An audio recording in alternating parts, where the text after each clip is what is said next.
You blink slowly into the gray haze of early morning, still tangled in the rough wool of your blanket.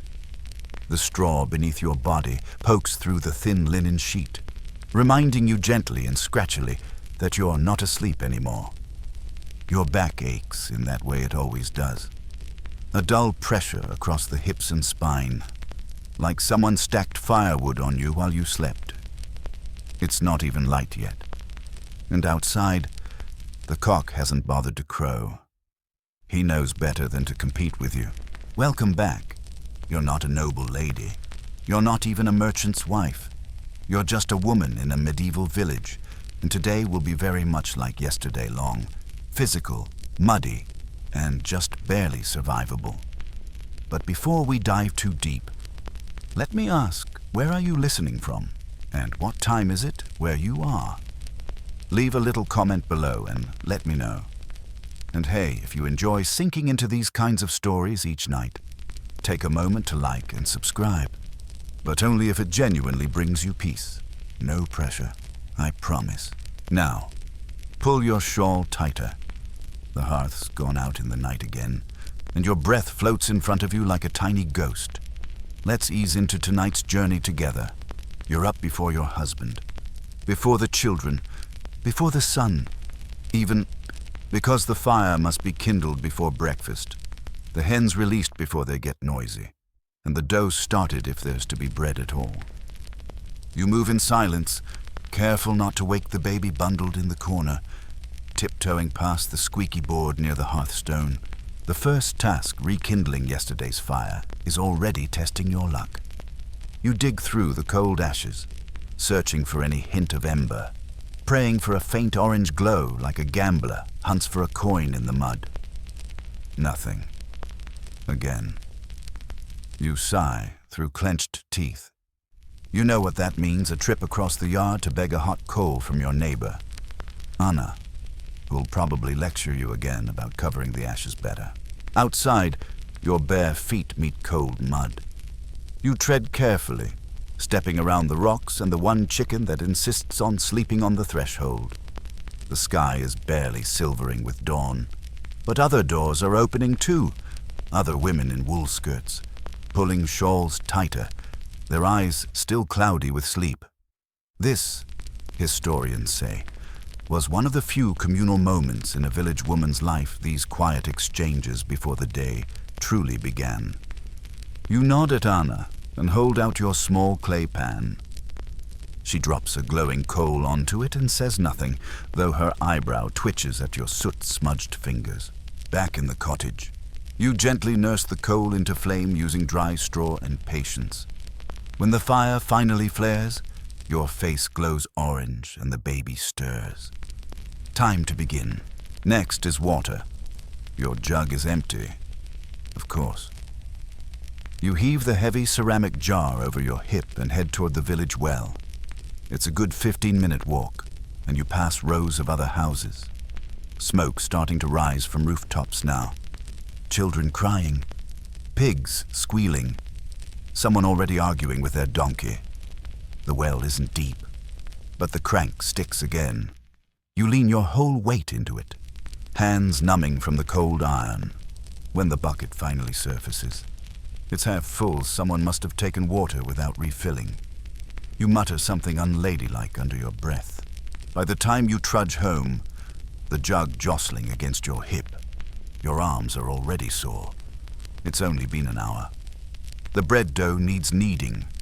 The older kids need to be shaken awake for chores, and your husband, bless him, finally stumbles from the back room rubbing his eyes, saying he had the oddest dream about fish that could talk.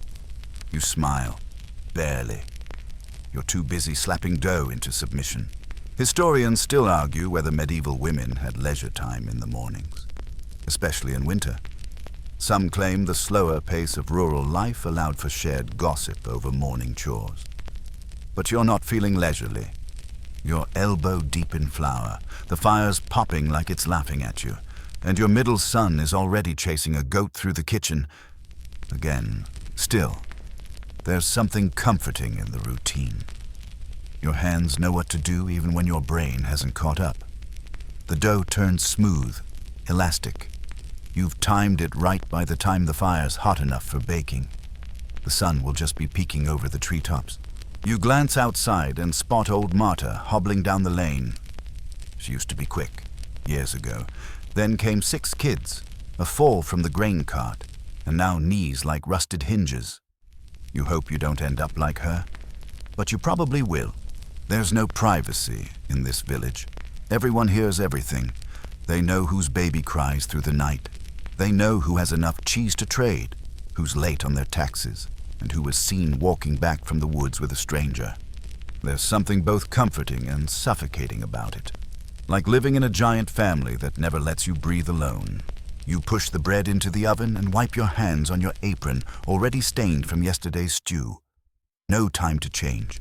And what would you even change into? You own 2 dresses, the one you wear, and the one that's still wet from last wash day.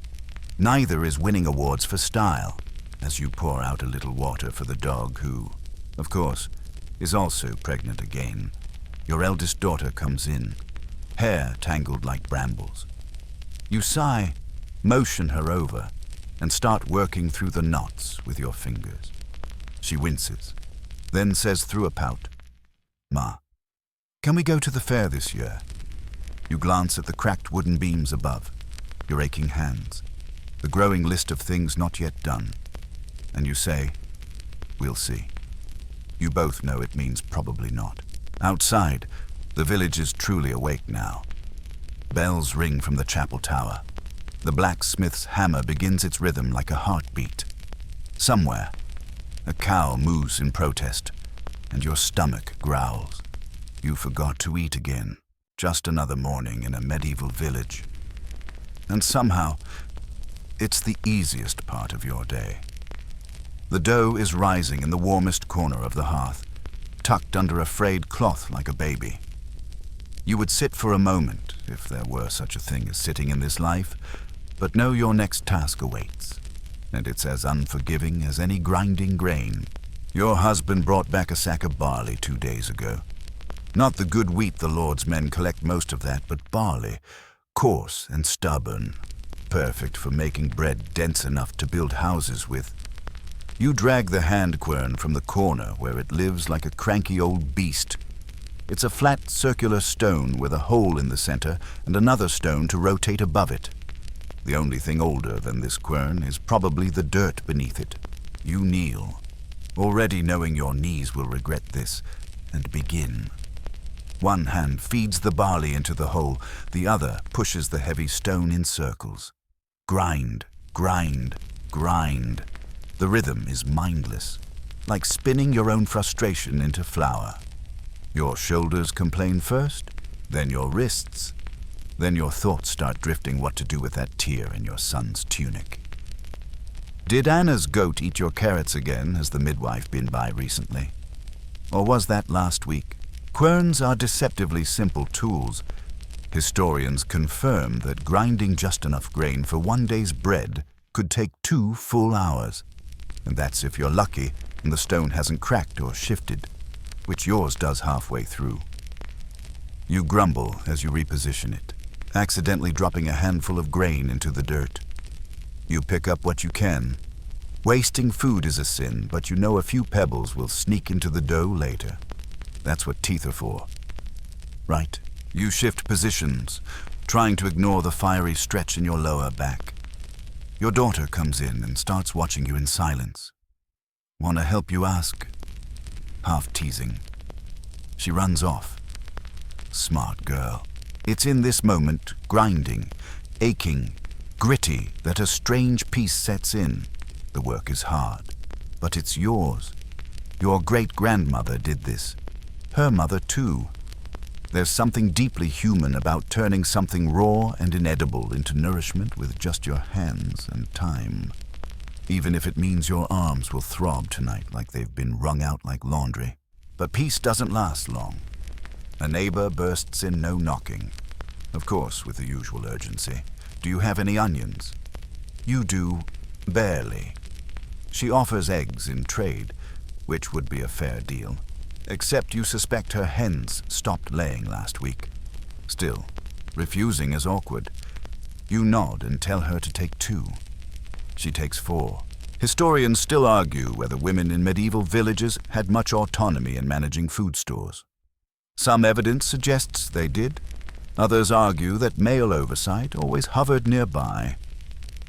You know one thing if your husband checks the onion bin and sees it half empty. He'll raise an eyebrow you don't feel like answering. Back to grinding. You're almost done when your son barrels in with wild eyes and bleeding knuckles. "I fell from the tree," he says, as if it's a regular appointment. You sigh, grab the cloth you just used to clean your hands, and begin dabbing. He howls dramatically. "You'll live," you mutter, patting his hair, then adding, "but the tree might not." He giggles through sniffles. You give him the last crust of yesterday's bread to distract him. A moment later, your husband walks in. He sniffs. "Didn't you start the bread yet?" You stare at him in disbelief. Barley dust up to your elbows, child in one hand, and your spine practically bent in half like a weathered fence post. You mutter something through gritted teeth and point to the rising dough. "Oh," he says, and retreats wisely. You finally pour the ground flour into a bowl, adding water, salt, and some of yesterday's sourdough starter. It smells slightly off, maybe too sour, but you're not throwing anything away. You knead again, elbows in, hips shifting rhythmically, like a silent, flour-covered dance. It's one of the few times your body feels truly strong. Tired, yes, but strong. While the second batch of dough rests, you rinse your arms in the basin. The water is already cloudy from earlier, but it's better than nothing. Your reflection stares back at you smeared, pale, with flour dust clinging to your hairline. You haven't had a real bath in 2 weeks, maybe 3. Honestly, who's counting? A fun little tidbit. In some medieval villages, bread was used to clean hands and faces before guests arrived, a kind of edible towel. You can't imagine wasting good bread that way. But hey, maybe it worked better than whatever you're doing. As noon approaches, the air inside grows thick. The oven's hot now, and the sweat starts pooling behind your neck. You roll your sleeves, regretting that wool was the only fabric option. Linen's cooler. Yes, but rare, expensive, and already patched too many times. So you endure. You always endure. You slide the bread into the clay oven, careful not to burn your fingers on the scorching stones. A flick of ash floats up like a tiny ghost, probably the same one from this morning. The children cheer. Even your husband looks mildly impressed. You lean against the wall for a second and allow yourself to breathe. But just a second, because the bucket's empty again, and someone's got to fetch water. Guess who the bucket has a crack in it? You told yourself last week you'd ask the cooper for a patch, but then the baby got sick, and the pig got loose, and well, it's still cracked. You eye it warily, tilting it side to side. It will leak. Of course it will leak. But you don't have time for another repair today. You just pray it holds long enough for one trip. You hoist it onto your hip, muscles already protesting, and head down the same rutted path toward the well. Again, the sun's properly up now, casting a soft haze over everything, the kind of morning that looks prettier than it feels. Mud clings to your shoes. A chicken darts across your path. And then, like every cursed day before it, your foot slips. Not all the way, just enough for a splash of yesterday's storm water to soak the hem of your dress. You don't scream. You don't cry. You just stand there a second, close your eyes, and mutter a medieval prayer that's 90% frustration, 10% actual devotion. Fetching water was women's work every day, often multiple times. Historians point out that the average woman might carry over 40 pounds of water daily just to meet her family's basic needs. You feel all 40 pounds in your spine as you reach the well again. A short line has already formed. Anna is ahead of you. Again, she turns and smirks. Back so soon, she asks, You smile tightly.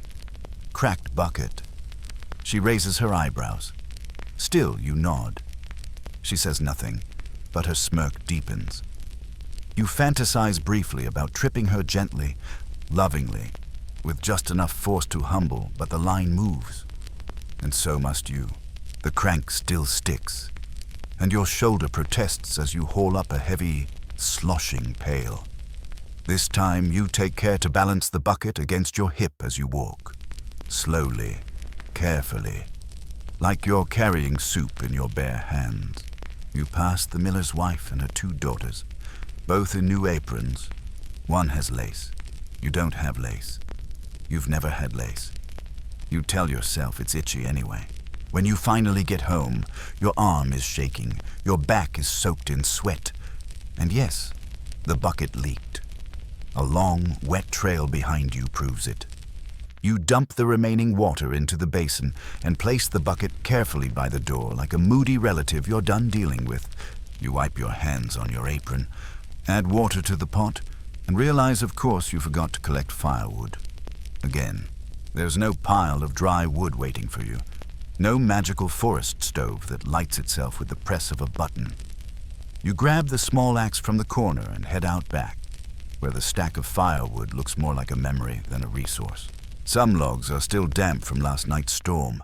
Others are too big to split easily. You curse softly and begin hacking, the motion jarring all the way up your arms. Sweat beads at your temples. You split 4 logs before your arms give out, and your grip goes sloppy. You tell yourself it's enough. It's not, but it's enough for now. Fun fact in some medieval communities. Women weren't technically supposed to chop firewood, but in reality, especially among the peasantry, women did anything that needed doing, including wielding axes. You, for one, don't have the luxury of pretending you're not strong enough. Back inside, you finally get the fire going again. You pile on the kindling, blow through the smoke, and coax the flames into a reluctant flicker. You cough a little from the ash. Your middle child walks in, wrinkling his nose. "It stinks in here," he announces. "It's called lunch." You reply, "Today's meal is turnip stew." Again. You fish yesterday's leftovers from the pot, scrape off the slightly crusted top, and add fresh water, a pinch of salt, and if you're lucky, a bone. The pot bubbles slowly, filling the air with that familiar, slightly sour smell of survival. Your daughter helps chop the turnips. She's careful, but clumsy, and nicks her finger. You wrap it in a clean scrap of linen and kiss her forehead. She beams at you like you've performed a miracle. Maybe you have. Historians still debate how much protein the average peasant woman consumed. Some suggest it was mostly vegetable-based, with meat reserved for feast days or when something dies by accident. You remember the last chicken that met an untimely end. You also remember how good the soup tasted. Lunch is served in wooden bowls. Your husband arrives late and eats fast, saying little. The baby throws most of her food on the floor. You eat with one hand, the other rocking the cradle with your foot. It's chaos, but it's your kind of chaos. For a few minutes, everyone is fed, everyone is sitting, nobody is crying or bleeding. You take it. Afterward, it's back outside. The wash needs checking. The goat is back in the herb garden again, and the bucket is already drying for its next humiliating trip. You walk back inside, passing your reflection in the darkened window. Your hair is sticking out. Your skirt is damp. Your hands are cracked and covered in ash. You look like someone who has never stopped moving, and you haven't. And it's still not even mid-afternoon. Your dress clings to your legs, damp at the hem and heavy from earlier splashes of well water. It itches. It always itches. Wool does that, even when worn thin. And you, of course, are layered like a turnip linen smock underneath. Then wool kirtle, an apron on top, and sometimes even a second skirt when it's cold, which, lucky you, it still is. You'd think with all the moving, you'd be warm. But the kind of cold that seeps into your bones doesn't care how many chickens you've chased or buckets you've hauled. It stays with you like gossip in a small village, persistent and always personal. You fidget under your apron, scratching at the seam under your arm. You try not to think about lice, but it's hard, especially when you know they're probably in your seams, your bedding, and definitely your scalp. The scratching isn't constant. It's more like a rude acquaintance that drops in whenever you're trying to relax, which isn't often. But still, medieval hygiene, historians agree, was a patchwork affair.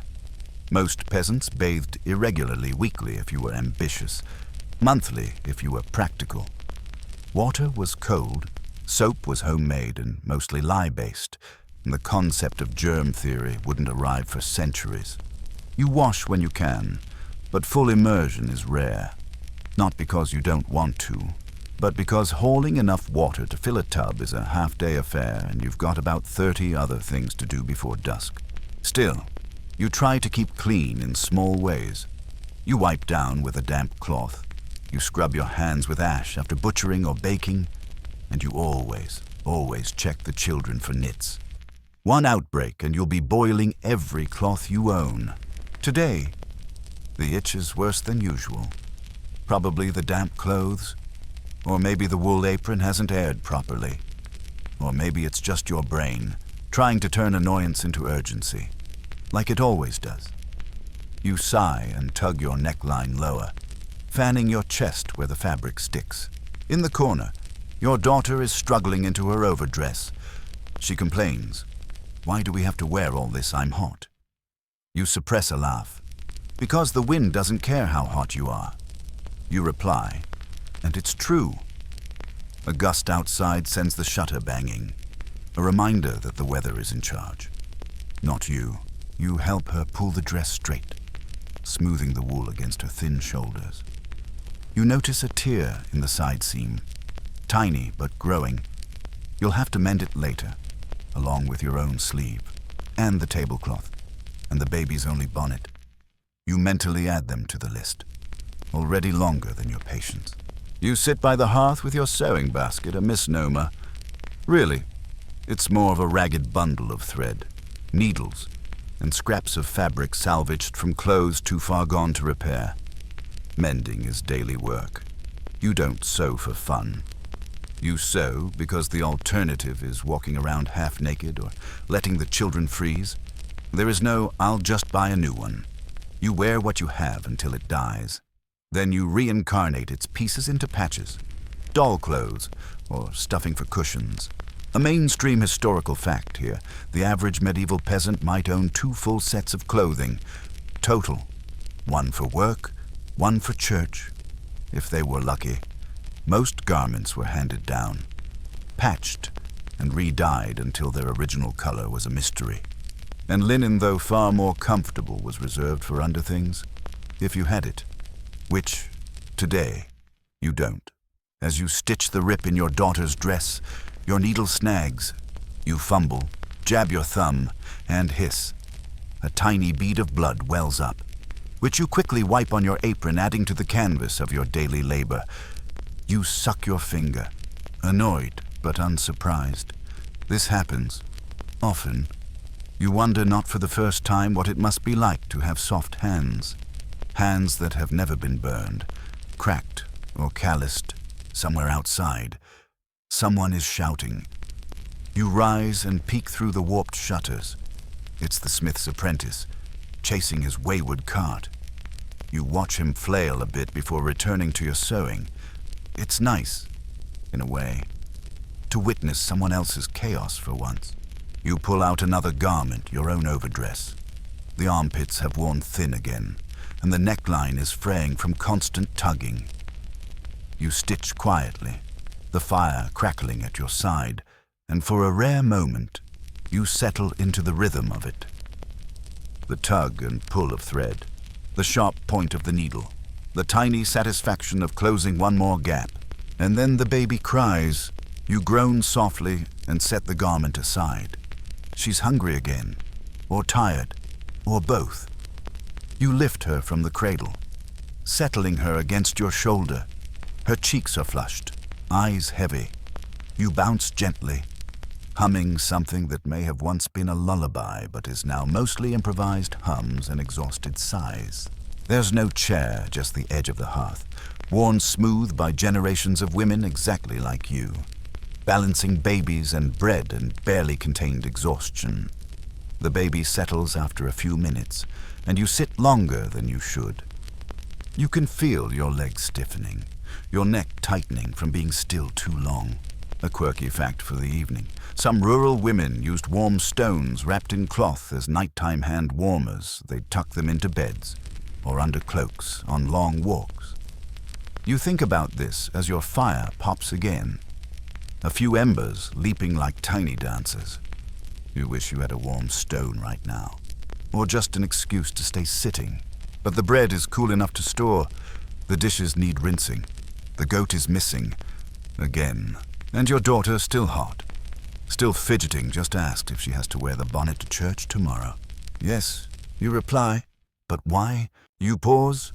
Because I said so. It's the answer your mother gave you, and her mother before that. Maybe someday your daughter will use it, too. You tuck your sewing away, gather the cooled loaves into the storage bin, and stretch your back with a long sigh. One more patch, one more chore, one more layer of wool between you and comfort. You trudge toward the door. Time to look for that goat. You step outside, squinting against the afternoon light. The sky's pale but cloudless, and the sun sits like a silent overseer above your village, too polite to burn, too stubborn to leave. Your shadow follows you across the uneven ground, where hens scratch, pigs wallow, and somewhere out of sight, your goat is undoubtedly plotting mischief. You mutter her name like a curse and a prayer. Marta. Of all the creatures you care for, she's the most troublesome. She's also your best milk source, which means, unfortunately, she's also your most forgivable fugitive. You check behind the garden fence first. Nothing. Then the alley between your house and Anna's, where she sometimes wedges herself like a sack of potatoes. Nothing. Finally, you spot her near the chapel wall, chewing your herb patch. Again, you approach slowly, like coaxing a child down from a tree. She flicks her ears. You speak softly, hands out, the way you would to a neighbor's toddler or a drunk man with a sword. There now.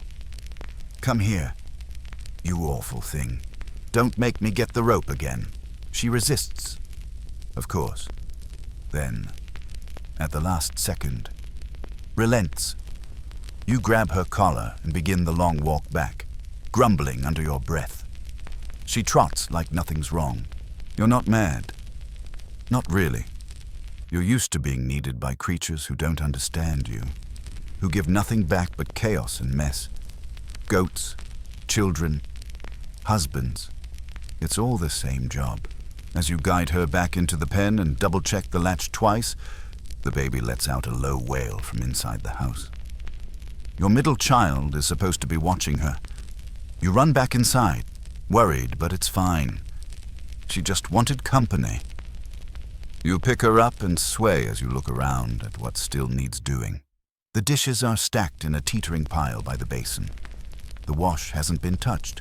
A few logs still need splitting. And, of course, the animals need feeding. You sigh. Again. This day, like every other, feels like walking through knee-high water, constant resistance, no time to float. You hand the baby to your eldest and tie your apron tighter. Time to feed everyone. Animal care falls to you by default, as most things do. The Lord Steward expects every tenant to care for a few pigs and chickens, and part of your rent is paid in eggs and pork. No deliveries mean no forgiveness. You scoop grain from the sack, then toss it into the pen where the chickens scramble in a frenzy. You refill the trough for the pigs and hope they don't push through the fence again. Pigs, you've learned, are clever, too clever, if they ever organize. The village is doomed. Then comes Marta again, bleating indignantly, as though you had wronged her. You give her a scoop of feed and watch as she settles in. For now, feeding time is also when you check for illness or wounds. You spot a hen limping, a pig with an eye crusted shut. You'll need to boil more water and prepare a herbal salve. You wonder, sometimes, how you learned all this. No schooling, just hands-on chaos and repetition. You could probably teach a course in barnyard triage if you had time to invent education. Here's your scholarly debate moment. Historians still argue whether medieval women were truly healers or just desperate improvisers. Some claim deep herbal knowledge passed down through generations. Others say it was a matter of guessing and praying. You feel more like a guesser than a healer most days, but the animals survive. Usually, you head back to the cottage to fetch the herbs. You keep them in little clay jars, organized more by smell than by label. There's comfrey for bruises, nettle for energy, and valerian for your husband's snoring. You grab the garlic, and time you've found they work wonders on pigs with coughs. Not that the pigs seem thankful. As you mix a crude salve, the children run circles through the room. Your eldest is scolding the middle one. The middle one is chasing the youngest, and someone just knocked over the milk bucket. You don't even react anymore. You just mop it up with a rag and move on. You apply the salve to the hen's foot and the pig's eye. Both squirm, both squeal. You get pecked once and nearly stepped on twice. You mutter, "You're welcome," and move on. There's a kind of pride in this. Though, you know every one of these animals. Every injury, every behavior. You know when the cow's milk is too watery, when the goat's in heat, when the rooster's picking fights. You know it the way other people know weather patterns. It's a whole language you never learned, but somehow speak fluently. A quirky little tidbit for you in some villages. Goats and pigs were let into homes during storms, not because it was practical, but because families feared losing them to witches or lightning. You've never brought Marta indoors, but after last winter's storm, you considered it. As you finish up, your husband returns from the fields. He's muddy, tired, and carrying what looks like 2 turnips and a complaint. He grunts a greeting, drops the vegetables on the table, and immediately collapses onto the bench. You ask about the fields? He shrugs. Too wet. Too late. Too many rocks. You nod. It's the same every year. You notice his boots are soaked, leaving a trail across the floor you just swept this morning. You say nothing. You're too tired to fight dirt with words. He finally says, "Didn't we have more onions?" You stare at him, blink slowly, then say, "We traded them. Eggs." Remember, he grunts again. You go back to your chores. Dinner is already a mental note, a reheated version of lunch, probably with more water to stretch it. Maybe some stale bread dipped in broth if the kids behave. If they don't, it's still the same, just with more yelling. You step outside once more before dusk. The sky is tinged with gold, and the breeze carries a chill that whispers of nightfall. You close the animal pens, double-check the latch on the chicken coop, and listen to the village winding down distant laughter, creaking wheels, and the occasional yelp from a dog chasing nothing. Your hands are rough, your arms ache, and you haven't sat for more than 5 minutes all day. But the animals are fed, the children are alive, and your cracked bucket, for once, didn't completely betray you. It's a small win. You're inside again, brushing loose straw from your apron. And it's finally that brief window of the day when the world slows just enough for you to notice how tired you are. You glance toward the table sticky with crumbs, crowded with bowls, and surrounded by noise. The children bicker over who gets the less cracked cup. The baby smacks a spoon rhythmically against her tray like she's summoning something. And your husband, he's trying to nap, upright, in a room full of yelling. You roll your eyes and grab the basin. Time for dishes. The water from earlier is tepid now and already filmy. Still, it'll have to do. You grab the first bowl and start scrubbing with the same rag you've used all week. Your knuckles knock against splinters in the wood. The old spoon, carved by your grandfather, has worn smooth in all the wrong places, but it still stirs soup better than anything else. Cleaning is less about sparkle and more about removing chunks. There is no soap in the modern sense, just ashes and grit, sometimes mixed with leftover fat from cooking. It works well enough, but it dries your hands until they feel like cracked leather. You'll rub some goose fat on them later if you remember. You won't. Here's a historical fact to ponder while you scrub. Medieval kitchens didn't have running water, sinks, or even drains. Wastewater was thrown outside, usually into a ditch or a communal gutter. You've made your peace with that, though the smell in summer makes peace a generous word.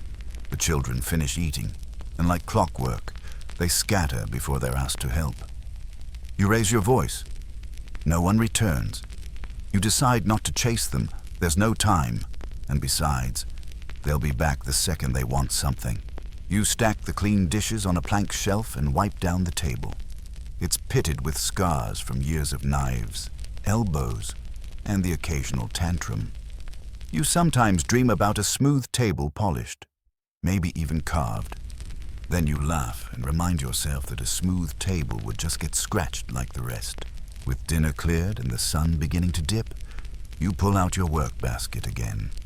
This time, it's for spinning. The spindle is small and well used, the whirl slightly chipped on one side, but it spins true, and that's what matters. You pull out the flax, harsh, scratchy, but dependable. You tug the fibers gently and begin twisting them, feeding the spindle with your fingers, pulling the thread long and fine. It's hypnotic. The rhythm, the pull, the soft whir as the spindle turns. You don't spin for fun. No one does. But this, like everything else, is survival. Yarn means cloth. Cloth means clothes. Clothes mean fewer frost-bitten toes come winter. So you spin and spin and spin. Historians often note that medieval women spent much of their free time spinning, not because it was relaxing, but because it was constant. Even queens spun. Even nuns. Even little girls who couldn't yet read could twist a thread between their fingers. It was the work of generations, spun into every sleeve, every blanket, every hope of warmth. Your daughter returns and sits beside you, quiet for once. She watches the thread form like magic between your hands. "Can I try?" she asks. You pause. Consider it. Then hand her the spindle. She fumbles. Of course. Twists too hard. Drops it. You show her again. Her hands are smaller, softer, but eager. Better. You say, she beams. There's something tender in these little moments. The transmission of knowledge not in books or lectures, but in shared tasks. Your mother taught you. Her mother taught her. And now, in the fading light, you're teaching your daughter how to twist something useful out of nothing. The baby fusses again. You shift her on your lap and rock gently, one foot tapping a slow rhythm. She nestles into you, hot and heavy. You brush her damp curls from her brow and hum softly, nothing melodic, just something steady and familiar. It's full evening now.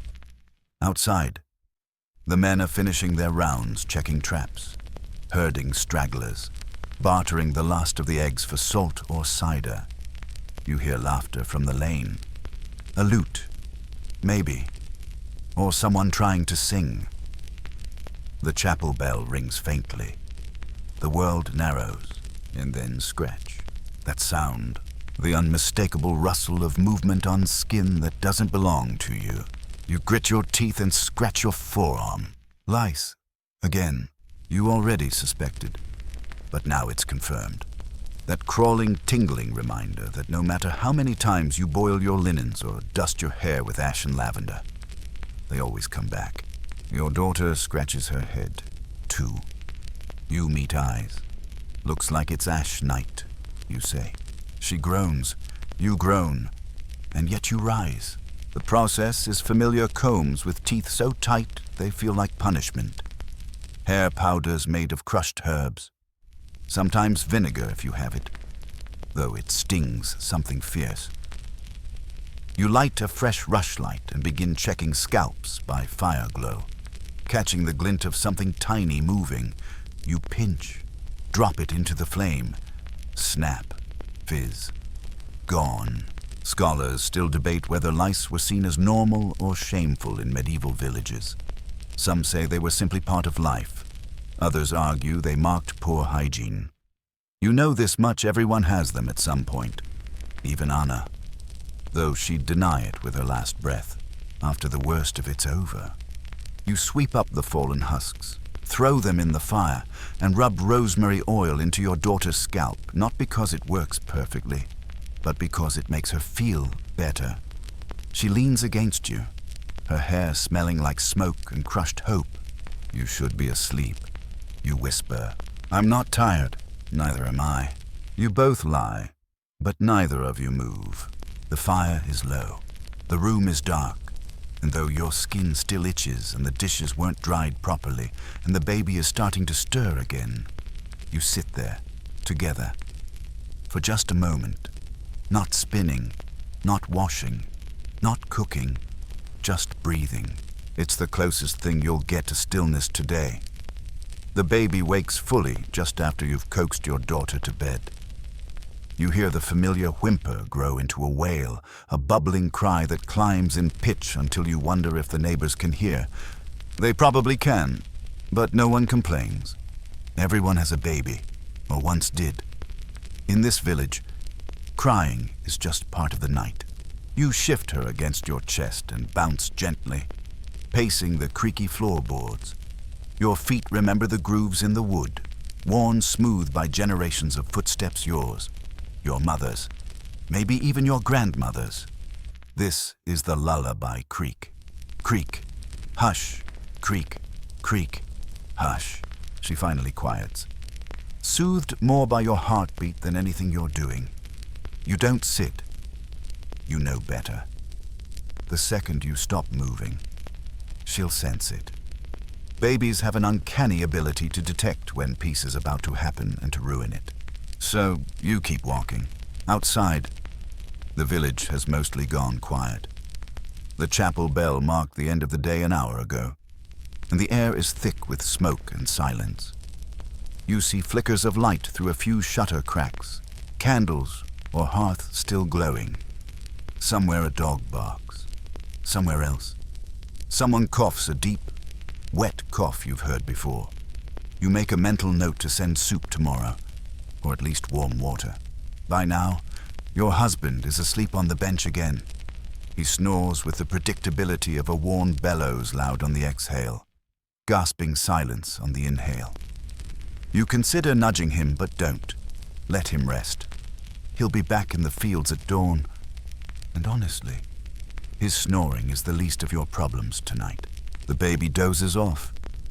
You slowly lower into your corner of the bed, trying not to creak, trying not to exhale too hard, trying not to jostle the entire ecosystem of sleep that holds your family together by 3 threads and a wish. She stirs. You freeze. Then silence again. Victory. Your back sinks into the straw mattress, lumpy, poking, slightly damp, and you realize you forgot to turn the mattress earlier this week. You'll feel it tomorrow, maybe forever, but for now, it's horizontal, and that's enough. You exhale for what feels like the first time all day. Here's your historical fact of the night. Medieval peasant beds were often shared by the entire family, especially in winter. Not for closeness, necessarily, but for warmth.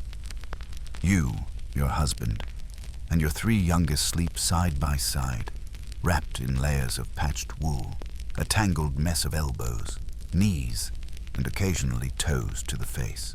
It's not restful, but it's warm. You lie still in the dark and think. That's the danger of night. Once the hands stop, the mind starts. You think about your eldest, almost 12 now. Tall, sharp-eyed, too curious for her own good. Soon she'll be sent to work. Maybe in another village. Maybe as a servant in the manor. If you can convince the steward she's worth the bread. The thought makes your stomach twist. You hate the idea of her leaving, but you hate the idea of her staying poor even more. You think about Anna's boy, the one who lost his foot in the cart accident. You brought stew. It wasn't enough. Nothing is. He's healing, but slowly. Too slowly. You think about Marta the goat, who's probably pregnant again. Though you still don't know how she escaped the pen last week. You'll need more feed soon. Maybe another trade. What's left to offer? You think about the midwife, who hasn't been by in a few days. Not since that stillbirth down by the river. You didn't know the woman well, she was new. Quiet, but the silence afterward felt heavier than grief. Like the village had swallowed something it couldn't digest. Historians still debate how emotionally close medieval villagers were to one another. Some argue for tight communal bonds. Others describe relationships built more on necessity than affection. You don't know which theory is true. You just know that when someone is missing, it feels like the whole village limps a little. Your arm has gone numb under the baby. You shift slightly, cursing softly as she stirs. She settles again, and you dare to close your eyes. But just as sleep begins to creep in, the wind changes. It starts as a whisper, a soft rattle of the shutters, the kind that makes you pull your blanket tighter. Then a gust, then another. The thatched roof groans above you.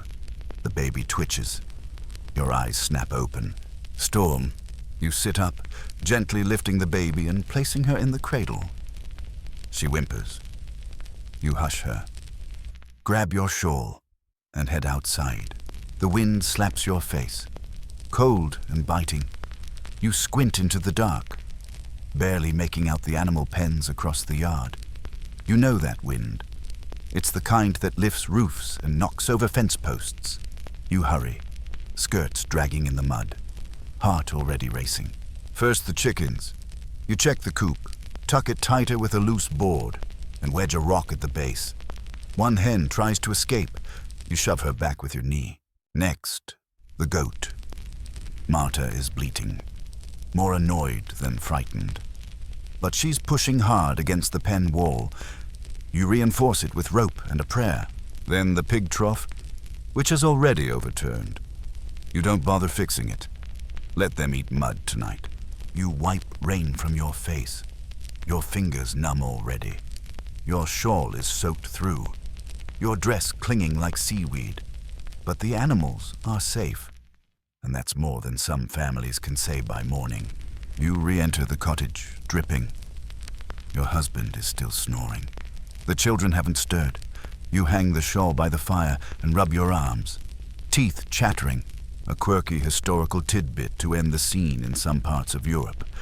Families believed whistling wind carried spirits, and open shutters could invite them in. You check the latch one more time, just in case. Finally, you return to bed. The baby sighs in her sleep. Your bones ache. Your skin itches. And tomorrow will be no easier. But tonight, the roof holds, and that's enough. You wake to a dull throb behind your eyes and the smell of smoke that somehow never leaves your clothes. The baby is already fussing, and your knees ache like you slept on stone. Maybe you did. This straw mattress has been thinned out for months now, more poking stalk than cushion. You roll over and instantly regret it. Your arms feel like lead. Your back protests. But there's no time to indulge the fantasy of rest. Dawn is here, and with it comes the same list of chores you performed yesterday, and the day before that, and the day before that. You blink through the dim light filtering through the shutter slats. The fire's burned low, just a heap of glowing embers. You poke at it with the iron, blow gently, and feed it a few scraps of kindling. You whisper encouragement to it, like it's a child refusing to get out of bed. Come on. Now, let's not do this again. The baby is truly awake now. You lift her, pressing your lips to her warm, soft head. Her hair smells like wool and sleep. You bounce gently as you step outside to relieve yourself. Because yes, that's also your job.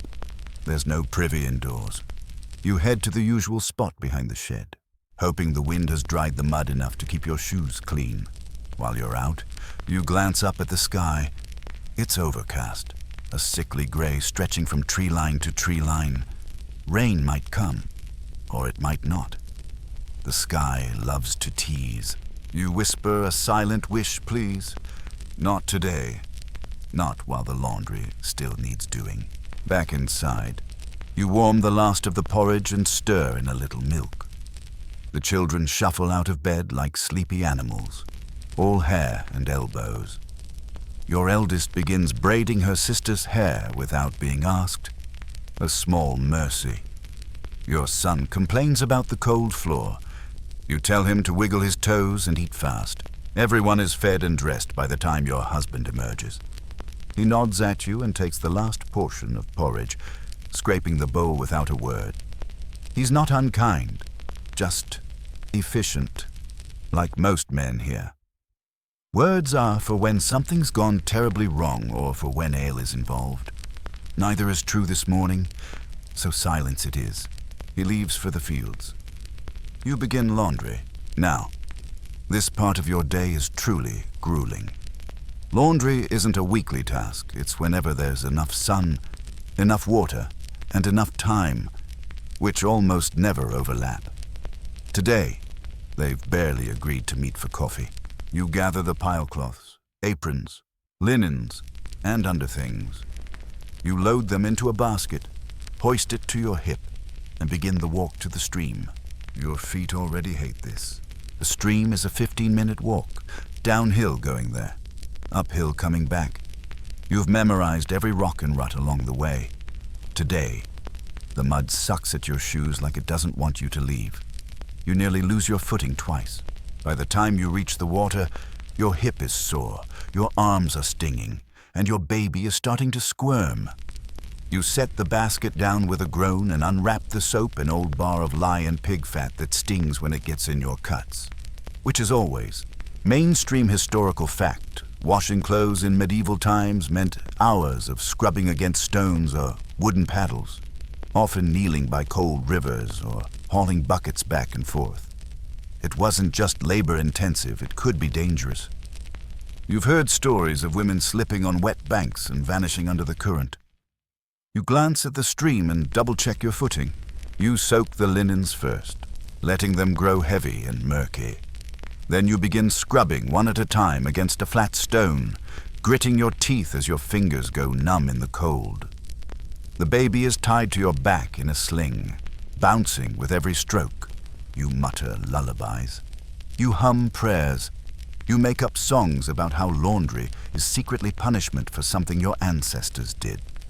Your daughter tries to help but ends up soaking her sleeves and complaining. You smile and tell her she's doing well anyway, one by one. The clothes go from muddy to damp and mostly clean. You wring them out, your arms straining with each twist. Then you lay them across rocks and tree branches to dry in the weak sun, hoping no passing goose decides to make a mess of them. Here's your quirky tidbit. Some villagers believe that washing clothes on certain days, especially Thursdays, could invite bad luck, particularly if the wind blew from the east. Today is not Thursday. The wind is from the north. Still, you spit once over your left shoulder, just in case. After the last cloth is hung, you sit, just for a moment. Your feet are muddy, your hands are wrinkled, your face is flushed with wind and effort. You feel used, worn down like a favorite spoon, but oddly satisfied. Because there, fluttering in the breeze, is proof you did something. You cleaned the dirt from your world, however briefly. The shirts wave at you like little flags of defiance. Then your daughter screams. It's not a serious scream, more of a shriek of disgust. You spin around. The baby has pooped in the sling, and it's running. Down your back, into your waistband, across your freshly washed apron. You stare at your daughter. who has now started laughing. You sigh. Well, you say, at least it's laundry day. She laughs harder. You start laughing too. A short, exhausted burst that turns into wheezing. Historians still argue whether medieval peasant life had much room for humor. Some say it was grim and brutal. Others insist that laughter was woven into survival. That jokes, no matter how lowbrow, were currency. You believe the latter. How else would you get through this? You clean the baby in the stream, your apron already beyond saving. You wring it out, hang it on a branch, and pretend you didn't just walk around with baby poop down your back. That's not even your worst day. Not by a long shot. You gather the clothes, heavy now with river and air, and begin the slow walk home. Uphill, of course. Each step is deliberate. The basket shifts. The baby falls asleep on your shoulder. Your daughter hums beside you. The breeze picks up, and the sun, fickle as ever, finally decides to come out. By the time you crest the hill back into the village, your arms feel like boiled turnips, and your calves are screaming in a dialect of pain that only laundry can teach. The basket is heavier now, not with dirt, but with dampness, and your fingers keep slipping on the rough handles. You shift it from one hip to the other every few steps, muttering threats at gravity like it might take pity on you. As you reach your cottage, you set the basket down with a grunt that might be mistaken for a battle cry. You stretch your arms overhead and wince at the sharp twinge in your shoulder. Tomorrow, you'll feel this in places you didn't know had muscles. Today, you just want to sit. But of course, you don't, because now it's time to hang the clothes in the yard for a final drying. You string the line between the fence post and the window latch, looping the twine tight. The breeze is picking up good for drying, bad for balance. You pray no mischievous rooster decides to charge your legs again while your arms are full. You clip the first wet shift onto the line using hand-carved wooden pegs that constantly disappear and reappear like woodland spirits. You suspect the children of playing with them, or the chickens of eating them. Either way, you're down to 5. 1 shift, 2 napkins, a child's smock, the torn linen underdress that barely counts as fabric anymore. You hang them all. Fingers numb and squelchy from the soaked seams. A breeze catches a shirt and whips it into your face. You curse, quietly. The baby stirs. You rock her on your hip and mutter, "Don't wake up. I love you, but don't wake up." She doesn't. She's snoring like a kitten wrapped in wool. You pause, hands resting on your hips, and look at your laundry, flapping in the breeze like surrender flags. You're not sure if they signify defeat or resilience. Maybe both. Maybe that's the entire point of peasant life, holding both truths in the same tired body. Just then, Anna from 2 cottages down passes by, balancing a basket of vegetables and a toddler on one hip. She nods at your drying line and smirks. Your goat got into the barley again. Of course she did. You thank her, shout something half-threatening in Marta's direction, and mentally schedule a pen inspection after lunch. Again, it's almost midday now. You're starved, the kind of hunger that turns your hands shaky and your head foggy. You duck into the cottage and set the baby down gently, miraculously. She stays asleep and grab the cold remnants of the morning's porridge. You scrape the pot and eat standing up, not even bothering to warm it. While chewing, you remember that you still haven't fixed the chimney draft, and your middle child still has that splinter you forgot to pull, and you're down to the last of the dried beans. You could cry, but instead, you chew. A mainstream historical fact to distract yourself with peasant diets in medieval Europe were mostly grains, legumes, and vegetables, with occasional dairy, eggs, or bits of meat if you were lucky. You rarely are, but sometimes you find mushrooms near the woods. Sometimes you trade for smoked fish. Once, someone gave you a boiled goose foot, and you still talk about it like it was a royal feast. You eat quickly, then rinse the pot, then go check the goat. Marta has indeed escaped again. This time, she's trotting through your neighbor's patch of turnips like a woolly little tornado. You run after her, hair falling in your face, apron flapping. She gives you one glance and bolts.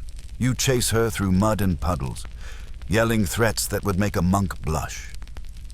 She finally stops when she hits a dead end behind the woodshed. You approach slowly, breathless. I swear, you pant. If I weren't feeding you with my own hands. You grab her collar and guide her back with one hand while pulling your hair out of your mouth with the other. You reinforce the gate with a second rope and 3 large rocks. You think about building something stronger, but wood is scarce, and the blacksmith charges extra for nails now. You wipe your brow and sit on a low stump beside the pen. You look down at your dress mud on the hem, goat drool on the sleeve, something suspiciously green on your knee. You think this is fine. Everything is fine. I am not a woman unraveling. You hear a crack. Not in your soul, though close, but in the distance. You look up and see the village boys playing stickball near the chapel. The stick just snapped mid-swing. One of them wails. The others scatter. You roll your eyes. It's always someone else's drama when you finally sit down. You return inside, where the baby is now awake and chewing on the leg of a wooden stool like it's a medieval teether. You pick her up, wipe her mouth, and set her in the cradle with a dry cloth and a wooden spoon to bang on. Now it's time to sweep. You grab the broom, which is just a bundle of twigs tied to a stick, and begin the familiar dance swish, thump, dodge the toddler, swish, lift a foot, swish again. The floor is a mess of straw, crumbs, dirt, and something sticky you'll choose to believe is honey. You sweep it all toward the door, gathering it in a crude dustpan made from a broken pottery shard. Out it goes, into the yard, where the chickens will probably eat it. Circle of life. Here's a fun fringe tidbit. Some medieval women believed that sweeping at night could sweep away your good fortune. So you always try to finish by dusk. Superstition or not? It's a convenient excuse not to do it after dinner. As you finish, your son bursts in with a scrape on his arm and a wild tale about falling off the fence because he thought he could fly. You don't even blink.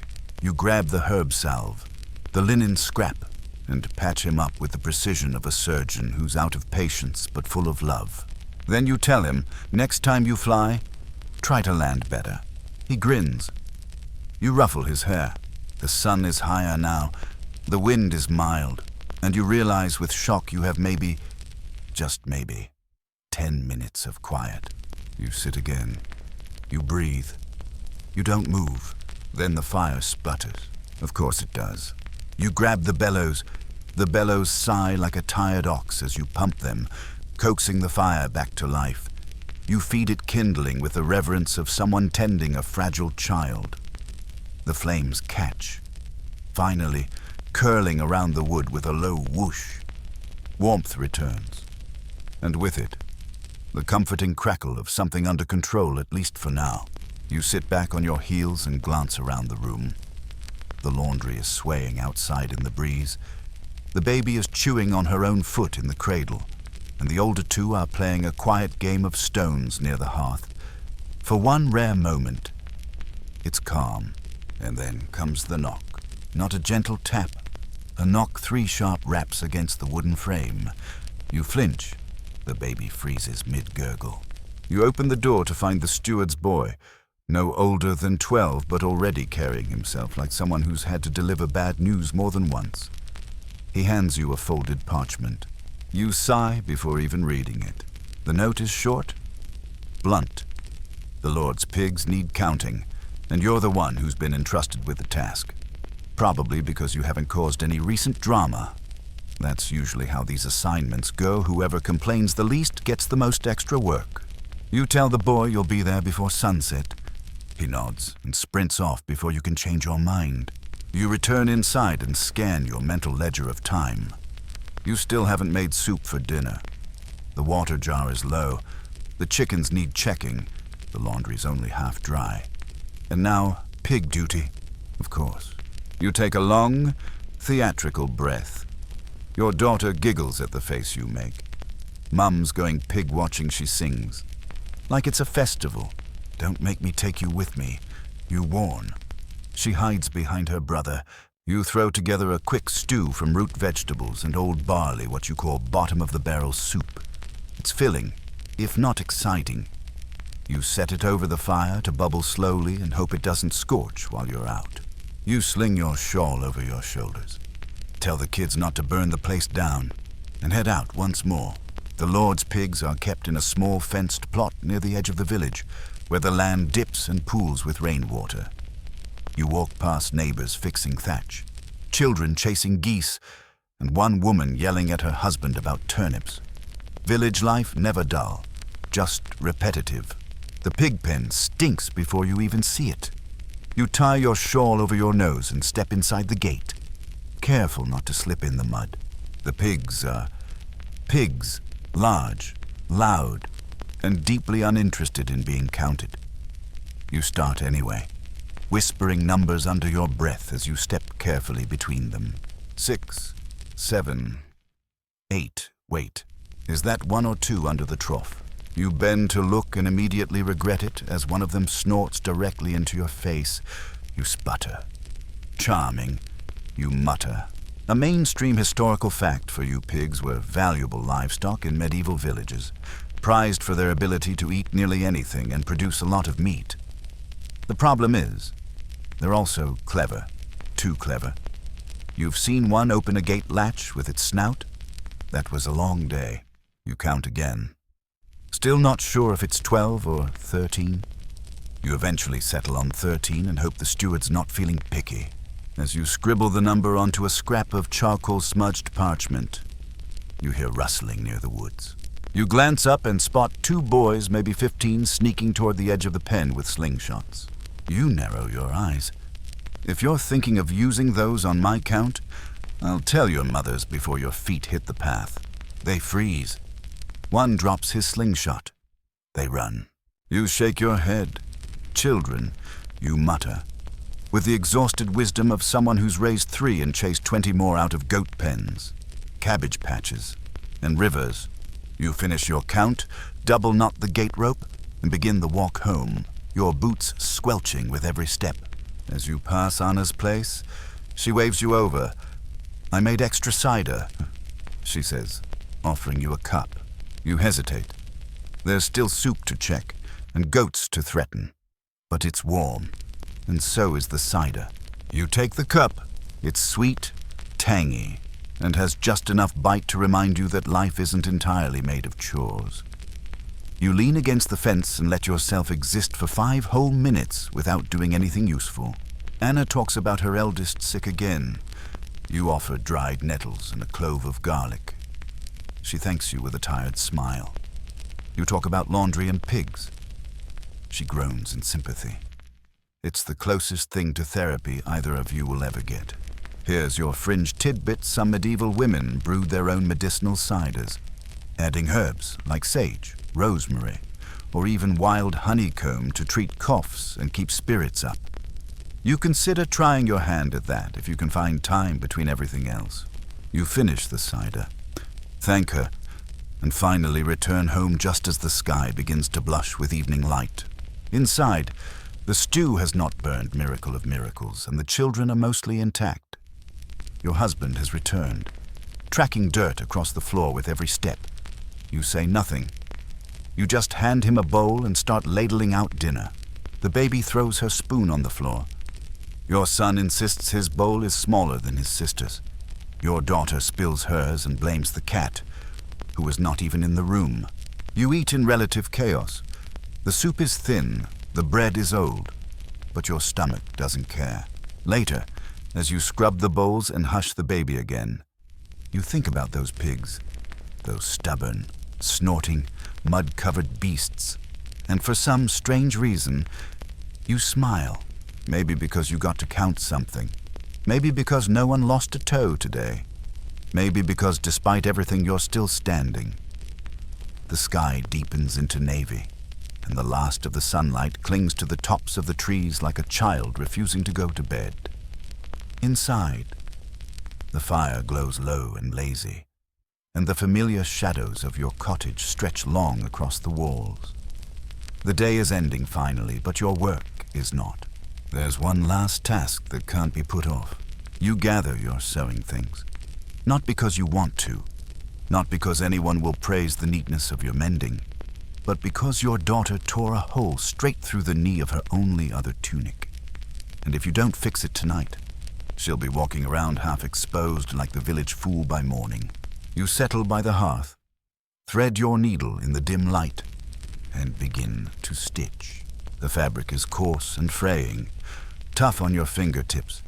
You push the needle through, tug the thread. Repeat.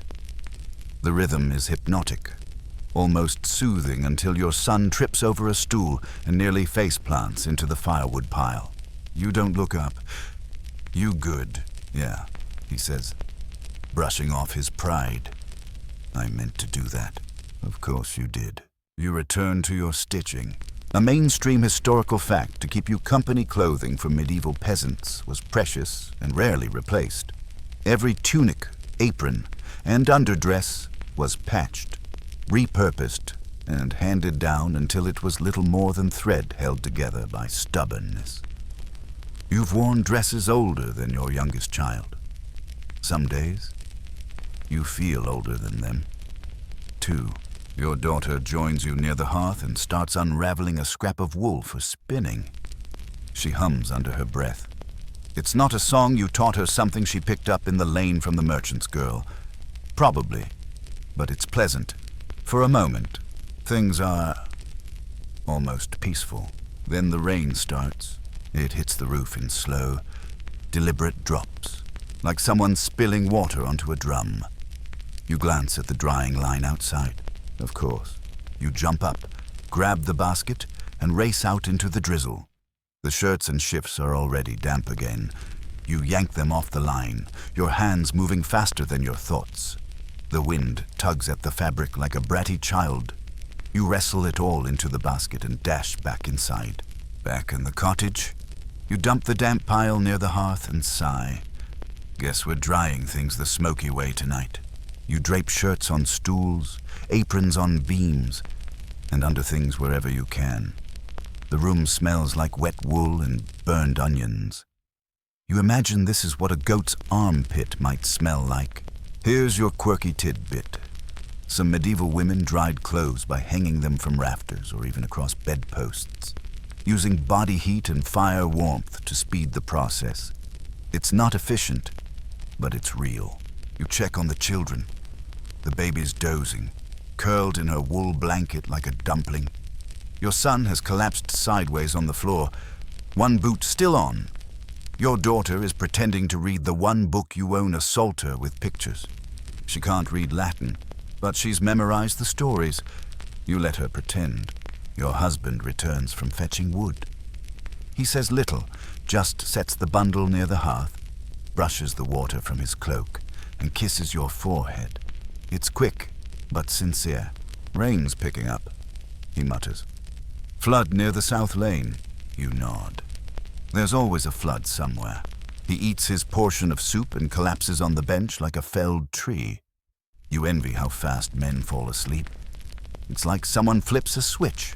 You, however, still have 2 shirts to mend and a pair of woolen socks that have sprouted holes at the toes like mushrooms. You sew slowly now, the firelight making it harder to see. You prick your finger and suck the blood before it stains the cloth. Again, historians still argue whether medieval women were literate enough to keep written records of domestic life. You think about that sometimes, what you'd write if you could. A tally of socks mended, a diary of how many times the goat escaped, a poem about the endless stew. You hear thunder in the distance. Your daughter leans against you. "Tell me a story," she whispers. You smile. "Only if you help me with these socks." She wrinkles her nose. "Fine, but I get to pick the story. Deal." She chooses the one about the village that floated away your favorite nonsense tale, about a cursed pig and a lazy baker. You tell it softly, words flowing like warm soup in winter. Halfway through, she falls asleep. You lower her gently onto her bedroll and pull the blanket up. She murmurs something unintelligible and curls into a ball. You tuck the socks into your sewing basket. Unfinished. Tomorrow. Everything now is tomorrow. The rest of the laundry, the splinter in your son's foot, the firewood you forgot to bring in. It'll all wait. It always does. You settle on the stool near the fire. Your knees ache. Your hands burn. But you smile, faintly, at the sight of your children asleep and your home, however smoky and damp, still holding together. You close your eyes and listen to the rain, not pounding, not fierce, just steady, like breath, and for a moment, you breathe with it. It's sometime in the dead of night when you stir your neck at an awkward angle, your cheek pressed against the edge of the hearth stool. The fire is down to glowing cinders, and the last of the wet laundry still clings to the stools and rafters. Now slightly less wet, but thoroughly smoke-scented. You listen first, like every woman in every century always does when she wakes unexpectedly. Not for anything dramatic. Just the everyday signs that everything is still in place. The soft, whimpering breath of the baby in her cradle. The occasional snore from your husband. The wind tugging faintly at the shutters. No goat hooves on the floorboards. No panicked yelling. No reason to leap out of bed. You rise anyway. You toss 2 thin sticks onto the fire and stretch. Your joints making noises that resemble dried beans popping in oil. You grimace. In some ways, getting older in a medieval village isn't about candles on a birthday cake. It's more about how many stairs you can climb before your knees revolt. You pour yourself a sip of yesterday's cider, still sharp and cloudy in the cup. It's sour now, but comforting. You sit by the hearth, cup in hand, cradling the quiet. This is your only solitude. The village is finally asleep. Even the chickens, even the mice. You reach for your spindle. Yes, again. There's something absurdly poetic about spinning thread in the middle of the night, half asleep, while your entire world slumbers around you, but you do it anyway. Pull, twist, wind. The motion is automatic now. Like breathing, historical fact break in medieval times. Spinning was such a constant female activity that the word spinster became synonymous with unmarried women, not because they liked it, but because they couldn't stop doing it. You spin not because you're unmarried, you're very married, but because thread doesn't make itself. As you twist the flax into a long, even strand, your mind wanders, floating on the fog of near sleep. You think about your neighbor Breda, who gave birth last week. You remember her scream, the kind that cuts through the village like a blade, and then the silence afterward. No crying baby, just stillness. You haven't seen her since. You think about the midwife, who came late and left early. You wonder if it made any difference. Historians still argue whether peasant women formed strong support systems or mostly suffered in isolation. You suspect both are true. Breda had help. She also had heartbreak. Neither cancels the other out. You remind yourself to visit tomorrow. Bring herbs, bread, something warm. You finish winding the last bit of thread onto the spindle and set it aside. Your hands are red and raw again. You'll soak them in warm water if you get a moment, which you probably won't. The baby rustles. You turn, just in time to catch her eyes opening. So much for the night shift ending. You scoop her up before she can cry and walk slowly, rhythmically, humming nonsense until her eyelids grow heavy again. She tucks her head into the crook of your neck and sighs. You carry her toward your bed and stop. The straw mattress is soaked. Not in rain, not in spilled water. Just let's call it a toddler accident. You stand there for a moment, staring at it, as the baby drools onto your collarbone and the air inside your skull turns very, very still. You gently turn around, carry the baby back to the cradle, and begin gathering the soiled straw. Your husband stirs. What happened? She peed the bed. you say flatly. He grunts, shifts, and goes right back to sleep. You strip the damp straw out, toss it into the compost pile outside, and grab the backup bedding, a slightly less lumpy bundle of old rushes that smell faintly of mildew and thyme.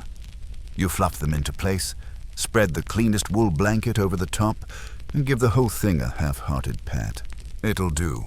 You lie down, finally, and sink into it. But your mind stays busy, because of course it does. You think of your children and whether they'll leave the village one day. If your daughter will marry a kind man or just a man with good shoes. If your son will learn a trade before his back starts hurting the way yours does. If the baby will remember any of this. Probably not. But maybe she'll remember the warmth. You think of the harvest. It's coming soon, and everyone is anxious. The weather's been unpredictable. The wheat is thin. The barley looks stunted. There's talk of blight. There's always talk of blight. You think about your own mother, about how she used to rub lavender into your temples when you couldn't sleep, about the way she always had the right herb for the right ache. You still hear her voice when you pick chamomile or crush mint. You wonder if your children will hear yours someday when they do the same. You sigh. Another quirky tidbit for your sleepless brain.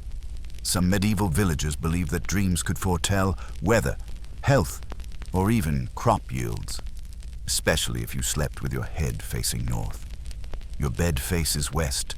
You doubt it matters, but you turn your head north anyway, just in case. The rain continues gently. The fire crackles, and eventually, finally, your mind loosens its grip, and you feel yourself slipping. The last thing you notice is the baby's soft breath from across the room, in perfect rhythm with the wind. And then stillness, not silence, just stillness. Dawn. Again. It returns like a debt collector, steady, relentless, unsympathetic. The rooster crows somewhere near your window, and you curse him, not for waking you, but for being so punctual about it. You roll over slowly. Every bone in your body seems to have filed a formal complaint overnight. Your back feels like it's been used to grind wheat, and your shoulder refuses to move without argument. The baby is already sitting up in the cradle, cooing and chewing on her fingers. Your son is snoring upside down, his feet hanging off the edge of the bedding. Your daughter is half wrapped in a sheet, clinging to a stuffed scrap of cloth she insists is her magic rag. You smile at them despite the aches.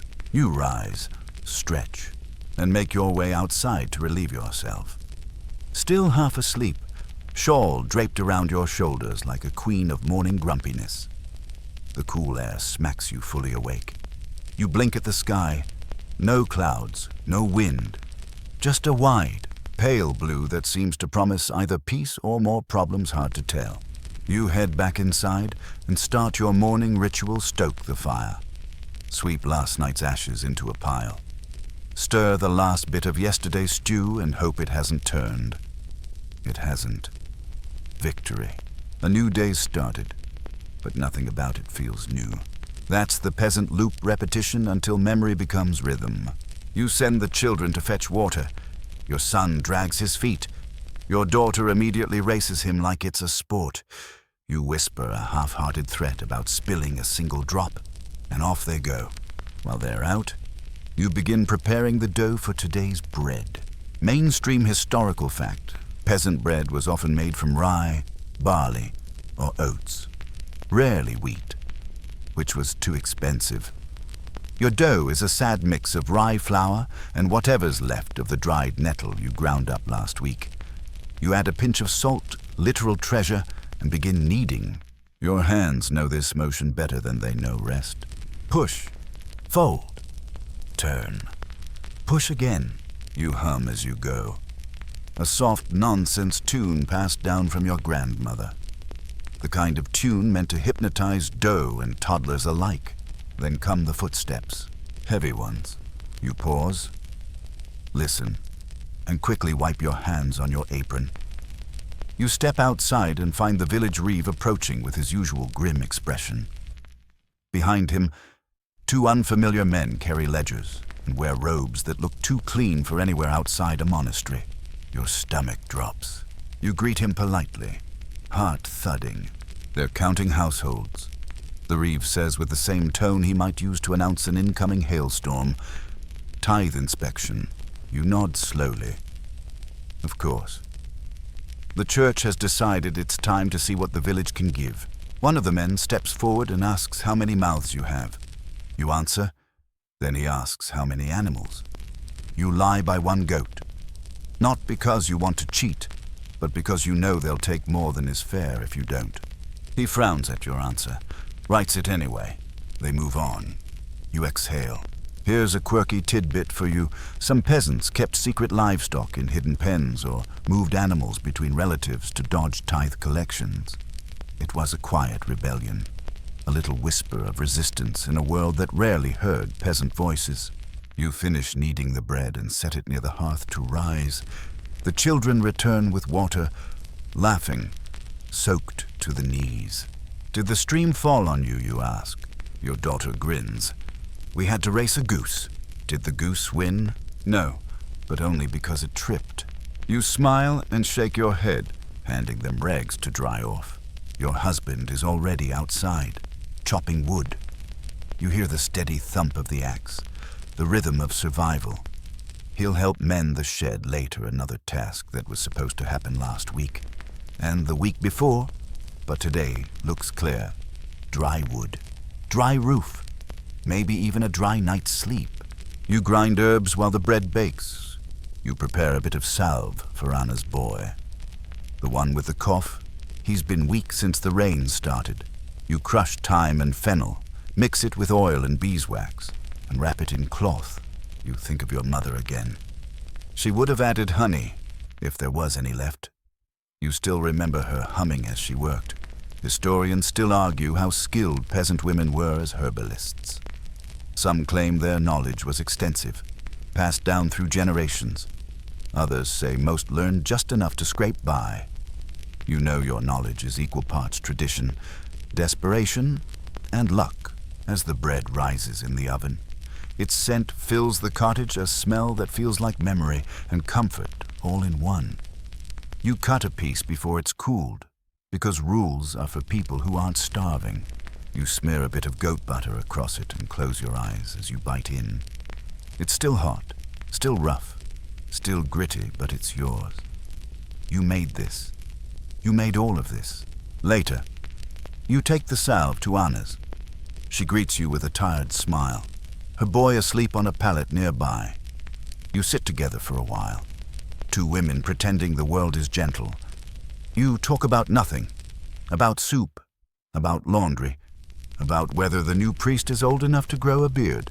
Then you return home to find your children building a castle out of logs and pots. Your eldest has declared herself queen of the mud pile. You bow, as you wish, Your Majesty. Now clean your hands. Evening creeps in again. The fire is built back up. The clothes are finally dry. The baby naps in your lap. The children are bickering quietly, which means they're fine. Your husband comes in with firewood and the quiet pride of a man who finally fixed the shed. You rest your head against the wall and let yourself exist without thinking. It was a hard day, but not a bad one. The pigs didn't escape. The bread didn't burn. The tithe man moved on. And you're still here. Evening comes with a hush. Not the dramatic kind of silence that follows a storm or a fight, just the soft winding down of a village exhaling after another day survived. The light outside shifts from gold to copper to deep, dusty blue, and the cottage settles into its familiar creaks and murmurs. You tuck the baby in her cradle, humming the same song you always do. It has no real words, just the melody your mother sang to you, and hers before her. You pat the baby's belly lightly, like tapping on a loaf to see if it's baked through. She's asleep in seconds. You envy that kind of surrender. The older two are stacking little bundles of kindling by the fire. Your daughter announces that hers is taller. Your son insists his is sturdier. You declare it a tie and threaten to revoke both their fire privileges if they argue again. They giggle, pleased with the attention. You ladle the last of the stew into wooden bowls and hand them out. No bread left, but there's a bit of dried apple from the market stall 2 weeks ago. A treat. You slice it thin. So everyone gets some. Your son asks if there'll be more. You snort. There'll be more when the tree grows legs and walks into the cottage. Your daughter laughs so hard, she snorts stew up her nose. You hand her a cloth without breaking eye contact. A mainstream historical fact. Apple preservation was common among medieval villagers, using drying, smoking, or storing in straw-lined barrels for winter. You once helped dry 20 pounds of apples. You ate half of them before winter came. No regrets. Dinner is quiet, except for the clink of wooden spoons and the occasional slurp. Afterward, your husband steps outside to check on the goats. You begin the nightly sweep. The same sweep you do every night. The same straw broom, the same stubborn corners. But the rhythm of it is soothing now. Predictable. You know exactly where the dirt gathers. Exactly how the floor creaks. Exactly which board shifts when you step too far to the left. Familiarity isn't boredom. Not tonight. Your daughter helps put away the bowls while your son wipes the table with his sleeve, which technically isn't helpful. But you let it pass. Everyone's tired. Everyone did their best. Mostly. You reach for your sewing basket again, not because you want to, but because your husband's cloak is losing a fight with the wind. And if it tears, he'll be sneezing through planting season. So you settle by the fire and begin mending again, your fingers dancing a clumsy waltz through thick, stubborn cloth. Here's a fringe tidbit for you, some women embroidered protective charms into hems or cuffs, like tiny crosses or symbols hidden in the stitches. You've never been much for needle art. But tonight, just for fun, you sew a tiny star at the corner of his hood. He'll never notice. But you will. The children lie down. You tell them a story about the fox that became a mayor in a village of sheep. You make up ridiculous rules for his sheep town. No buying after sunset. Mandatory naps for anyone who eats flowers. Your son cackles. Your daughter declares she wants to be a sheep mayor someday. You tell her she already runs the place. Your husband returns with cold cheeks and muddy boots. All quiet, he reports. Goats tied. No rats in the grain. You nod. That's as close to a romantic poem as you'll get tonight. You hand him his mended cloak. He squints at the star but doesn't say anything. Just kisses your cheek and mutters, "Thanks." You whisper back. Don't get used to it. You both laugh. Quietly. That's how love lives here, not in grand declarations, but in shared chores and warm soup and muttered jokes. Historians still argue whether peasant marriages were affectionate or purely functional. The truth, as always, is somewhere in between. You don't get candlelit dinners, but you get company, and quiet laughter, and someone who brings you dry wood without asking. You stoke the fire one last time and scan the room. Children asleep. Laundry done. Bread baked. Cloak mended. Goat secured. Is it everything? Of course not. But it's enough. You sit by the fire with a cup of weak cider and let the warmth seep into your bones. Your head tips back. You stare at the ceiling beams. The same ones you've looked at every night for years. The knots in the wood look like old friends, or ghosts. You sip slowly. Your eyes feel heavy. Outside, the wind picks up. You hear it whistle softly through the cracks in the shutters. It sounds almost like singing. You lean back and let yourself float. Just for a few minutes. Your hands are rough. Your feet are sore. Your back will ache for the rest of your life. But right now, this very moment, you're warm. You're full. You're surrounded by people you made. People you feed. People you fight for. You didn't ask for much, but you have everything that matters. The night deepens into its quietest hours, and even the wind seems to grow tired. slipping gently along the walls of your cottage like a cat winding down after a hunt. The embers in the hearth glow low and steady, casting soft orange light on your sleeping children, the hanging cloaks, the dented spoons in their place by the hearth. You sit still, just breathing. You don't often get to stop and look, really look. But now, for these few moments before sleep claims you, you let your gaze wander slowly across the room, your daughter's mop of curls barely peeking above her blanket, your son's foot hanging out like it always does, the cradle with your smallest tucked in, her thumb in her mouth, the shape of your husband's back as he snores softly, face toward the wall, all of them warm, all of them safe. For tonight, at least, there's an odd power in this pause, this invisible, unnoticed moment in a peasant woman's life that doesn't make it into any chronicle or epic. But this is the story. These are the moments that build centuries, the breath between battles, the heartbeat of ordinary time. You wrap your shawl tighter around your shoulders and step outside. The village lies quiet under a dome of stars. The rooftops glint silver under moonlight, and everything smells like wet grass and faint wood smoke. You can see a candle still burning in Anna's window. You raise your hand in a sleepy wave, even if she can't see it. Maybe she's awake, nursing the baby. Maybe she's sitting like you, breathing in the stillness before another round of exhaustion. You feel the cold on your cheeks, your fingers, your nose. But you don't go in yet. Instead, you walk toward the goat pen, just to be sure. Marta is asleep, miracle of miracles, curled up in the hay. No sign of mischief in her droopy face. You check the gate anyway. Tight. Good. You turn back, slowly, feet crunching softly over the straw-scattered yard. Above you, the stars twinkle so quietly you swear you can hear them. There's a rhythm to this life, hidden behind the chaos, the tasks that never end, the children that never sit still, the food that's always running low, and the clothes that always need mending. It's hard, it's repetitive, it's yours. You step back inside, shut the door softly, and settle into bed. The straw rustles under your weight. The blanket is scratchy and warm.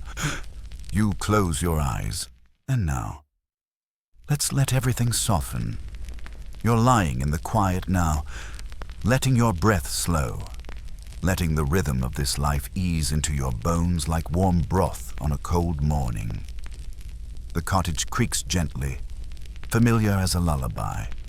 The fire's glow has faded to the color of melted honey, barely flickering, just enough to remind you it's still there, like your strength, still glowing, even at the end of the longest day. Outside, the wind settles into a hush. The village is wrapped in sleep, roofs cloaked in shadow, the earth holding her breath beneath the stars. No more counting pigs, no more chasing goats, no more stew to stir or cloth to mend. Just this, the slow inhale, the slow exhale of a woman who gave everything today and still somehow has more to give tomorrow. Your body, sore and steady. Your hands, rough and capable.